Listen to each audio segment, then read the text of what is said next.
जय हिंद दोस्तों, नमस्कार। स्वागत है आपका सिलेक्शन गुरुजी ऑनलाइन चैनल पर। अग्निवीर के जीके का यह 7वां वीडियो है जिसमें 15 प्रश्नों का डिस्कशन किया जाएगा और 15 प्रश्नों के साथ साथ उनके एडिशनल फैक्ट्स की जानकारी को हम लोग जो है डिस्कस करेंगे। तो शुरू करते हैं आज का पहला प्रश्न। पहले प्रश्न में कह रहा है कोणार्क का मंदिर कहाँ है? केरल, उड़ीसा, राजस्थान या फिर तमिलनाडु। तो सही आंसर हो जाएगा कोणार्क का मंदिर जो है वो है उड़ीसा में। कहाँ है भाई? उड़ीसा में है। कोणार्क का मंदिर जो है वो उड़ीसा के पुरी जिला है, पुरी जिला में अवस्थित है और इसका निर्माण करवाया था नरसिंह देव प्रथम, राजा नरसिंह देव प्रथम ने। नरसिंह देव प्रथम ने इसका निर्माण करा था। बहुत इंपॉर्टेंट क्वेश्चन है। जगन्नाथ के पुरी में कोणार्क मंदिर स्थित है और इसी कोणार्क का चित्र जो है 10 के नोट पर जो है कि उल्लेखित किया गया है। अगला प्रश्न कह रहा है महाद्वीपों की संख्या कितनी है? 5, 7, 6, 4। ध्यान समझिएगा। महाद्वीपों की संख्या कुल मिला के है 7। कौन कौन सा भाई? एशिया महाद्वीप, अफ्रीका महाद्वीप, यूरोप महाद्वीप और साउथ अमेरिका महाद्वीप, नॉर्थ अमेरिका महाद्वीप, ऑस्ट्रेलिया महाद्वीप और इसके बाद जो है एक अंटार्कटिका महाद्वीप। ध्यान समझिएगा। जो एशिया महाद्वीप है उस एशिया महाद्वीप को ओशिनिया महाद्वीप भी कहते हैं, इस बात को भी ध्यान रखिएगा। अच्छा, इसके बाद वैज्ञानिक अभी 8वें महाद्वीप की बात कर रहे हैं, जीलैंडिया की, लेकिन अभी पूर्णतः प्रूफ नहीं हुआ है, लेकिन 8वें महाद्वीप की बात चल रही है। लेकिन वर्तमान में अभी महाद्वीपों की संख्या कुल मिला के है 7। सबसे बड़ा महाद्वीप आपसे पूछा जाएगा तो आप बताएंगे एशिया महाद्वीप। सबसे बड़ा महाद्वीप एशिया महाद्वीप और सबसे छोटा महाद्वीप की बात करेंगे तो आप बताएंगे ऑस्ट्रेलिया महाद्वीप। ऑस्ट्रेलिया महाद्वीप, ठीक है। अगला प्रश्न देखते हैं। हुक किस खेल से संबंधित है? मुक्केबाजी से, कुश्ती से, कबड्डी से या फिर हॉकी से? तो ध्यान दीजिएगा, हुक जो है मुक्केबाजी से संबंधित है। मुक्केबाजी, वही मुक्केबाजी जिससे मैरी कॉम संबंधित है।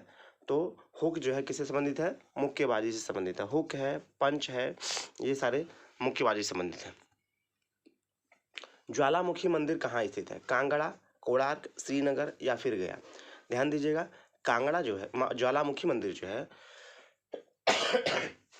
ज्वालामुखी मंदिर में ज्वाला माता का जो है कि मंदिर है ये, और इसको जोता वाली माँ जो बोलते हैं, ये यही ज्वालामुखी मंदिर है जिसको जोता वाली माँ बोलते हैं और यह स्थित है कांगड़ा में। कांगड़ा कहाँ है भाई? हिमाचल प्रदेश में। ज्वाला माता जो बोलते हैं वही ज्वालामुखी मंदिर है। तो कांगड़ा हिमाचल प्रदेश में ज्वालामुखी मंदिर है और यहाँ पे जो है कि एक ज्वाला सदियों से जलती आ रही है, जिसको अंग्रेजों ने भी और मुगलों ने भी इसको बुझाने का प्रयास किया या तो फिर बंद करने का प्रयास किया, लेकिन नाकाम रहे वो। अगला प्रश्न देखते हैं। अगले प्रश्न में कह रहा है वोट के लिए क्या जरूरी है? उम्र, अंगूठा, पहचान पत्र या फिर शिक्षा? तो ध्यान समझिएगा, वोट के लिए कम से कम 18 वर्ष का होना अति आवश्यक है, इसलिए उम्र मोस्ट इंपॉर्टेंट है। अगला प्रश्न, राष्ट्रपति का कार्यकाल कितने वर्ष का होता है? तो आपने कहा राष्ट्रपति का जो कार्यकाल होता है वो होता है 5 सालों का। कितने सालों का? 5 सालों का। किस अनुच्छेद में वर्णित है राष्ट्रपति का पद? अनुच्छेद 52 में। और उसका चुनाव अनुच्छेद 54 में वर्णित है और महाभियोग की प्रक्रिया उसके खिलाफ 161 में वर्णित है। और राष्ट्रपति अध्यादेश जारी करने की शक्ति रखता है 123 के अनुसार और 143 अनुच्छेद के अनुसार वह सुप्रीम कोर्ट से सलाह परामर्श ले सकता है। अगला प्रश्न, जनगणना किस अंतराल में होती है? तो जनगणना हमेशा 10 वर्ष के अंतराल पे होती है। अब 2021 में होनी, 2011 में हुआ था, 2021 में होना था, लेकिन कोविड-19 की वजह से नहीं हो पाया है। लेकिन वैसे जनगणना जो है 10 वर्ष के अंतराल पे हमेशा होती है।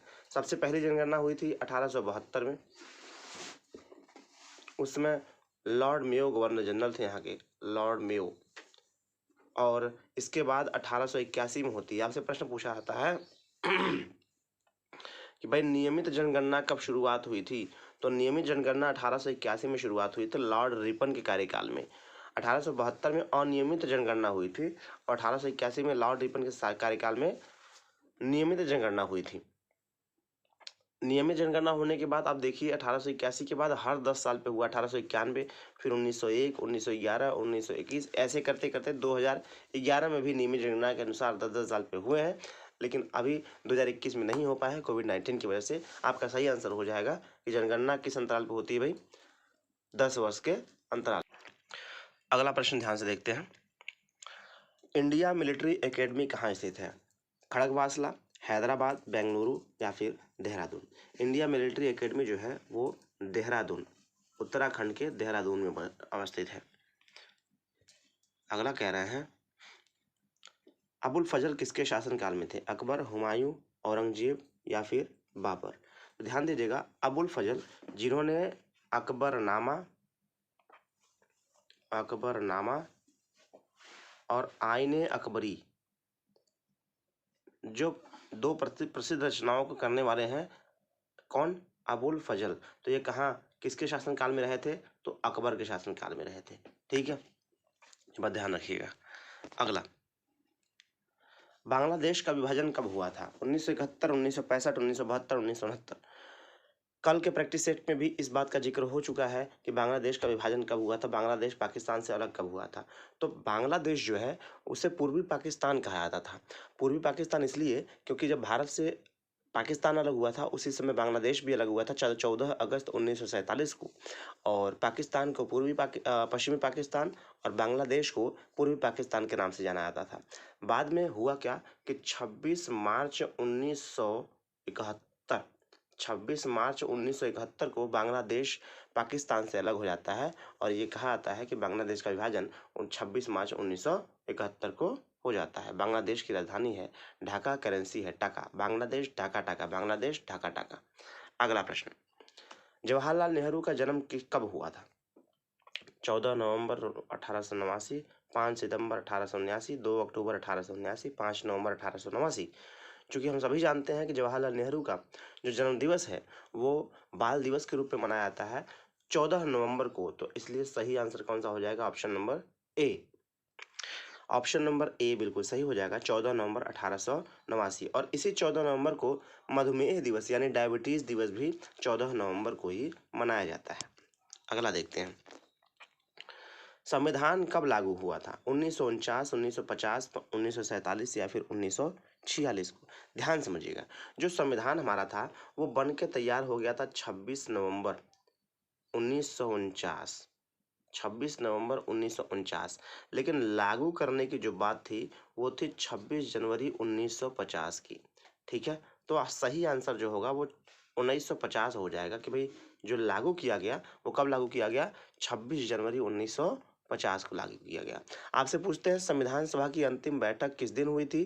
तो आप बताएंगे 24 जनवरी 1950 को संविधान सभा की अंतिम बैठक हुई थी और इसी 24 जनवरी 1950 को राष्ट्रीय झंडा और राष्ट्रगान और राष्ट्रगीत को स्वीकृत किया गया था। राष्ट्रगान और राष्ट्रगीत को 24 जनवरी 1950 को स्वीकृत किया गया था। अगला प्रश्न कह रहा है वोट देने के लिए उम्र कितनी होनी चाहिए? तो वोट देने के लिए उम्र 16 वर्ष, 21 वर्ष, 18 वर्ष या 22 वर्ष? तो अभी तो फिलहाल आंसर है 18 वर्ष। अब ध्यान समझिएगा, पहले जो वोट देने का उम्र था वो 21 वर्ष था, लेकिन वर्ष 1988 में इसको घटा करके 18 वर्ष कर दिया गया कि जब 18 वर्ष की आयु में व्यक्ति जब सेना में भर्ती होने के योग्य हो जा रहा है तो इसका मतलब है कि 18 वर्ष की आयु में वोट देने के लिए भी योग्य हो जाएगा। तो 1988 में जो है कि उम्र घटाकर वोट देने का उम्र घटाकर 18 वर्ष कर दिया गया। अभी फिलहाल 18 वर्ष से 16 वर्ष करने की तैयारी चल रही है, बातचीत चल रही है, लेकिन अभी तक वोट देने की जो उम्र है वो 18 वर्ष रखी गई है। अगला प्रश्न कह रहा है ईरान की राजधानी क्या है? तो Iran Tehran rial, option number B सही हो जाएगा, ईरान। ठीक है, और जो बगदाद है वो इराक की राजधानी है इराक, बगदाद, दिनार। काबुल जो है वो अफगानिस्तान की राजधानी है, अफगानिस्तान, काबुल, रुपया। और वियना जो है, वियना ऑस्ट्रिया की राजधानी है, Austria, Vienna, dollar, Austria, Vienna, dollar.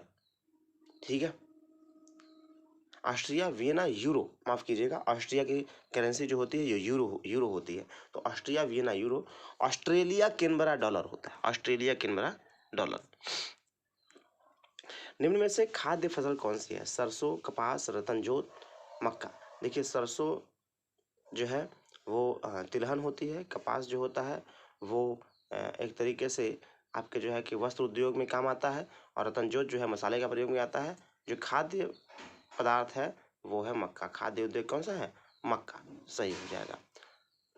इस प्रकार से हम लोगों ने आज के 15 प्रश्न भली भांति पूर्ण कर लिए हैं। वीडियो अगर पसंद आया हो तो लाइक कीजिएगा, दोस्तों के साथ शेयर कीजिएगा, चैनल पर नए हैं तो सब्सक्राइब कर लीजिएगा।